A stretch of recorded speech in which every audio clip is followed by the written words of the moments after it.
Akibat nekat berniaga dengan Tuhan, lelaki ni hadapi satu kematian di luar akal fikiran sampai buat ramai orang meremang. Satu negara gempar bila tengok apa jadi pada hari kematian dia. Jom, kita masuk ke sisi terang kisah lelaki yang jadikan Tuhan sebagai shareholder, Salah Atiyah.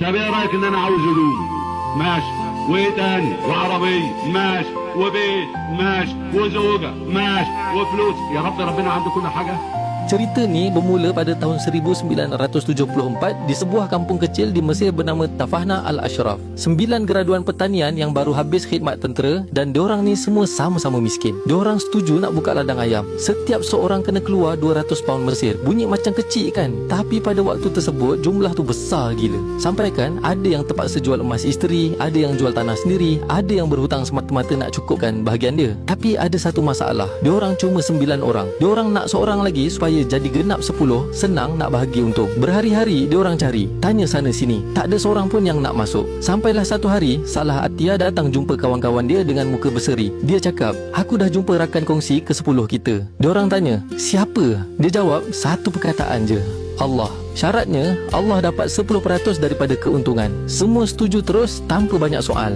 Diorang namakan bahagian tu saham rakan kongsi yang maha agung. Dan yang paling menakjubkan, benda ni bukan setakat cakap mulut. Ia didaftarkan secara rasmi dalam kontrak syarikat. Siap ada hitam putih weh. Tahun pertama, profit diorang melebihi apa yang dibayangkan. Jadi, diorang naikkan bahagian tu ke 20%. Untung naik lagi. Diorang naikkan ke 30%, lepas tu 40%. Ada laporan kata akhirnya cecah 50%, ada sumber lain kata sampai 100%. Dari satu ladang jadi 10 ladang. Lepas tu kilang makanan ternakan, tanah pertanian, sampai produk diorang dieksport ke luar negara. Sekarang part yang paling penting. Duit yang diorang dapat tu diorang buat apa? Mula-mula diorang bina tadika tahfiz percuma. Siap sediakan transport untuk budak-budak dari kampung sebelah, uniform pun bagi free. Lepas tu 6 buah ma'had agama Al-Azhar. Dari tahap rendah, menengah atas, lelaki dan perempuan. Lepas tu Salah ni fikir lebih jauh. Kenapa anak kampung kena keluar jauh-jauh semata-mata nak masuk universiti? Jadi dia mohon nak bina universiti dalam kampung tu sendiri. Permohonan dia ditolak. Alasan pihak atasan, kampung tu tak ada stesen kereta api, tak ada public transport, susah pelajar nak datang. Dan korang tahu apa dia buat? Dia tak berdebat, dia tak merungut. Dia pergi bina stesen kereta api tu sendiri pakai duit dia.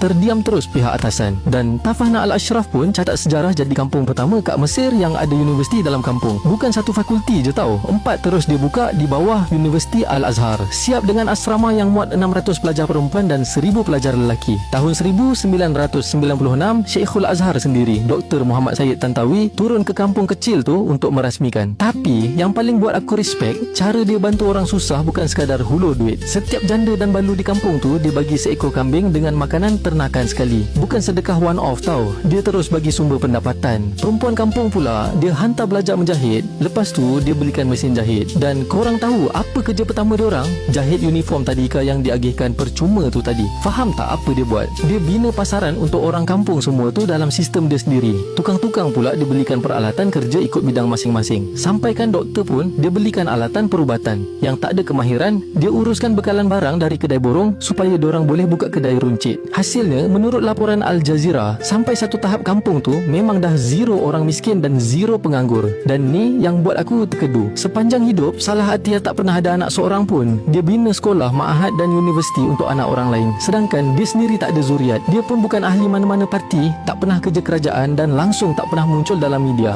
Satu laporan TV Mesir pada 2019 anggarkan harta dia lebih dari 1 bilion pound. Tapi sepanjang hayat dia, majoriti rakyat Mesir tak pernah dengar pun nama lelaki ini. Pada 11 Januari 2016, Salah Atiyah meninggal dunia selepas lama bertarung dengan penyakit hati. Umur dia hampir 70 tahun. Dan sebelum dia pergi, dia tinggalkan satu wasiat yang agak rare. Dia pesan, jangan buat apa-apa majlis untuk dia. Jangan ada sesiapa pun usung jenazah dia. Dia cuma nak jenazah dia dibawa naik ambulans je terus pergi kubur. Sepupu dia sendiri yang jelaskan kenapa. Salah Atiyah takut ada syubhat riya dan dia lagi takut kalau ramai sangat orang datang nanti, orang mula reka cerita khurafat pasal jenazah dia.